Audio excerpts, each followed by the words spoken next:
Hello everyone, I hope you all are healthy and safe.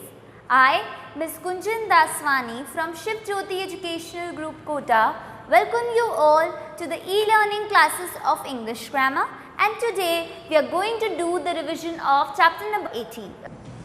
So now we are going to do chapter number 18, sentences. Okay, so what is a sentence? So sentence is a group of words that makes complete sense. So these are the group of words when combined together, they make complete sense. So they will be called as a sentence. Okay, so I can call them as a group of words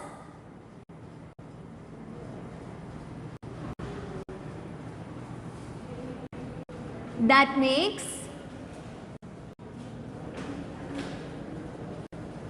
complete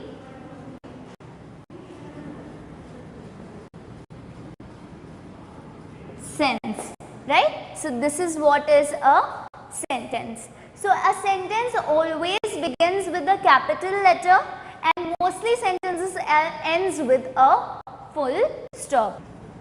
So an example is written in your book, that is, this is Rohina, right? This is given. So here you can see the sentence is beginning with a capital letter and ending with a full stop, right? So a sentence begins with a capital letter and mostly sentences ends with a full stop, right? So now moving to the exercise which is given on page number 73 itself. Exercise number A. Okay.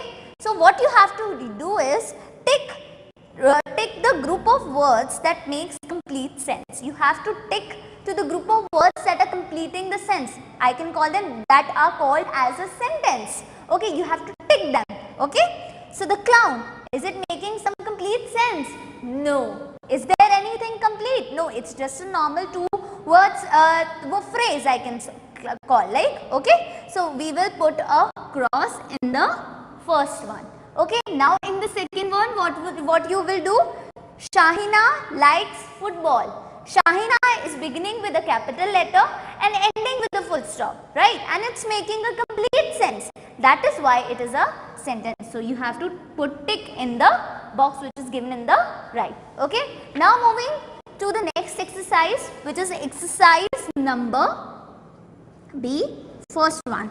So rearrange the following group of words to form the meaningful sentences. Use capital letters and full stops. So we are given with jumbled words. We have to rearrange the sentence. We have to make a meaningful sentence, and we will begin with a capital letter and end with a full stop. Okay. So first is Mumbai, big city is a.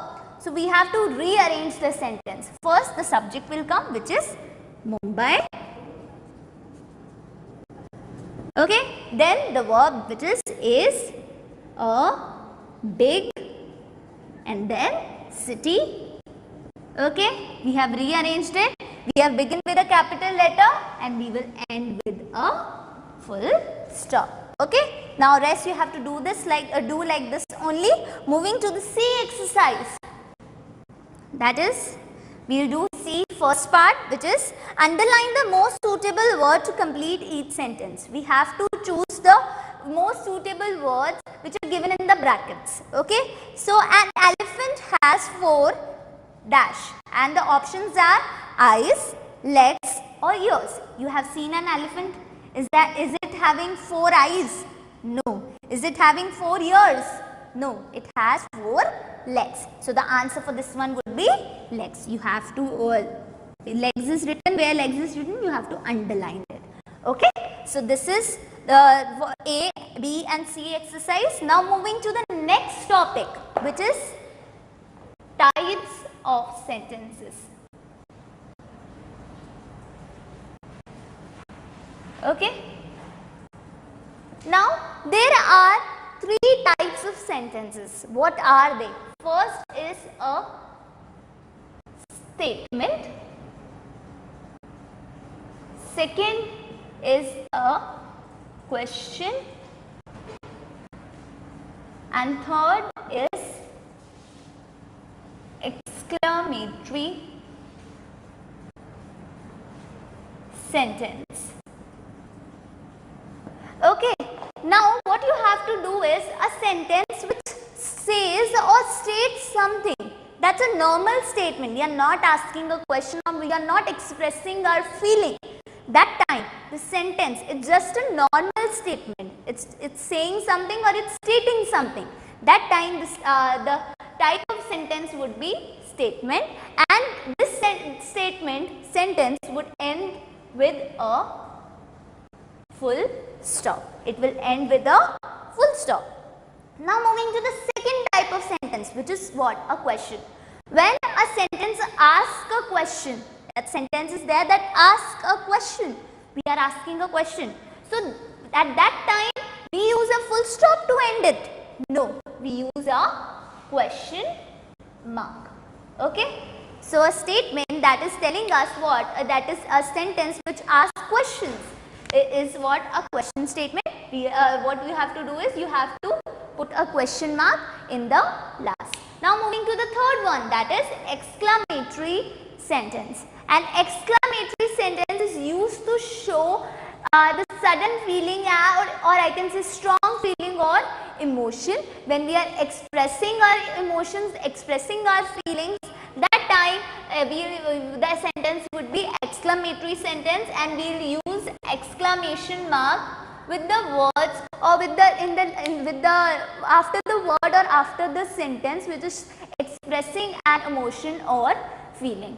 Okay, so for statement we will end with full stop, for question we will end with question mark, and for exclamatory sentence we will end with exclamation mark after the word which is expressing the emotion or after the sentence which is expressing the strong emotion or feeling. Okay, now looking to the exercise of this, exercise number D.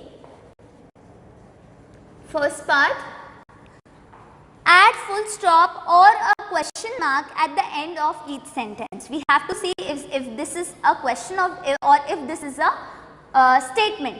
According to that we have to put a full stop or a question. So where is my umbrella? So this is what we are asking something. So this is a question. So we will add a question mark in the last. Okay. Now the second one is, this poem is beautiful. So this sentence is just saying something. It's stating something. That is why we will add full stop over here. Okay. Now this is D exercise. Moving to the E exercise. You can see fill in the blanks with the correct word. We are given with the help box. In the help box some words are written, that is ouch, hush, alas, hello, hooray, and after these words there is an exclamation mark. We have to put these words with exclamation mark in the blanks, okay, in the suitable blank. So the first sentence is dash, it's nice to see you after so long, and the word which is suitable for this blank, that is hello, and after hello what we will put is E. First part, answer is hello, and after hello we will put exclamation mark. Okay, so this is E exercise first part. Now F exercise, you can see on page number 76. Okay, F exercise, write whether the following sentences are statements, questions or exclamatory sentences. So what we have to do is you have to see the sentence and you have to write whether that statement or the following sentences are a statement or a question or they are exclamatory sentences. So I waited for you at the bus stop. You can see it's beginning with a capital letter and ending with a full stop, right? So because of that it's what? It's a statement. So we will write statement for the first one. First answer is statement because it's ending with what? It's ending with a full stop and beginning with what? A capital letter. Okay. Now in the second one you can see, why did you get late? Okay. So you can see it's ending with what? Question mark, right? So this is what? A question. So the answer for the second one would be question. Okay, so you have to do this F exercise like this only.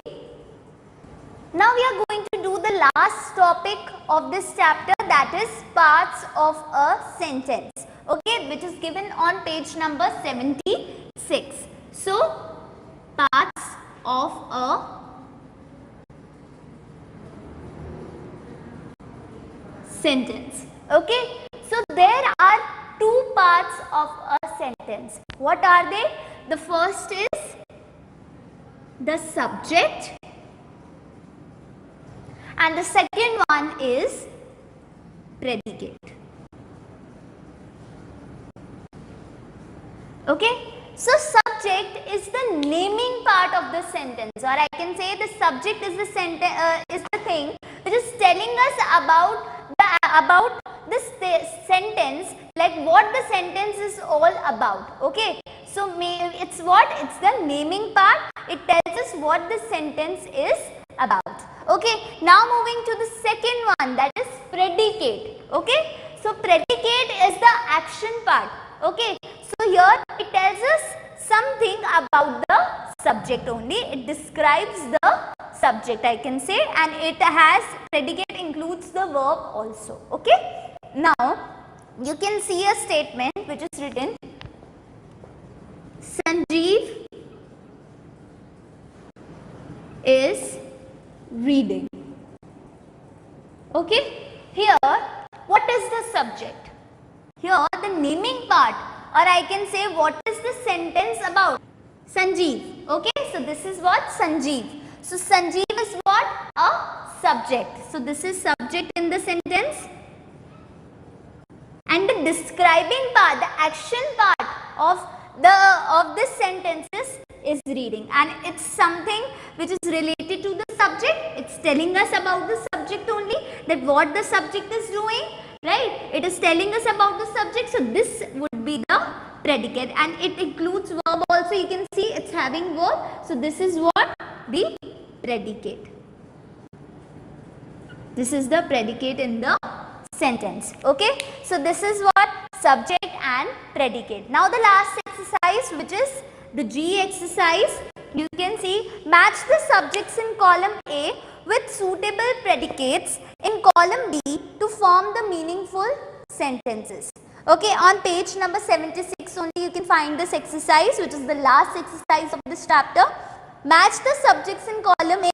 The subjects are written in column A and the predicates are written in column B. You have to match the correct subject with the correct predicate. Okay. Now the frogs.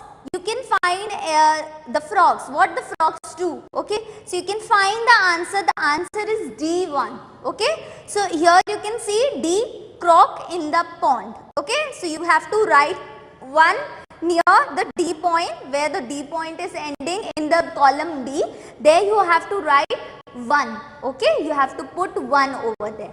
Okay, you can see this is column A and this is column B, right? Here you can see the first one, that is the frogs, and here somewhere here you can see the D point, right, which is what?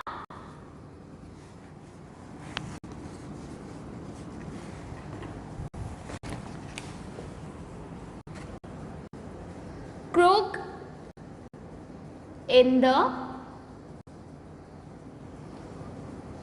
pond, right? This is written over there.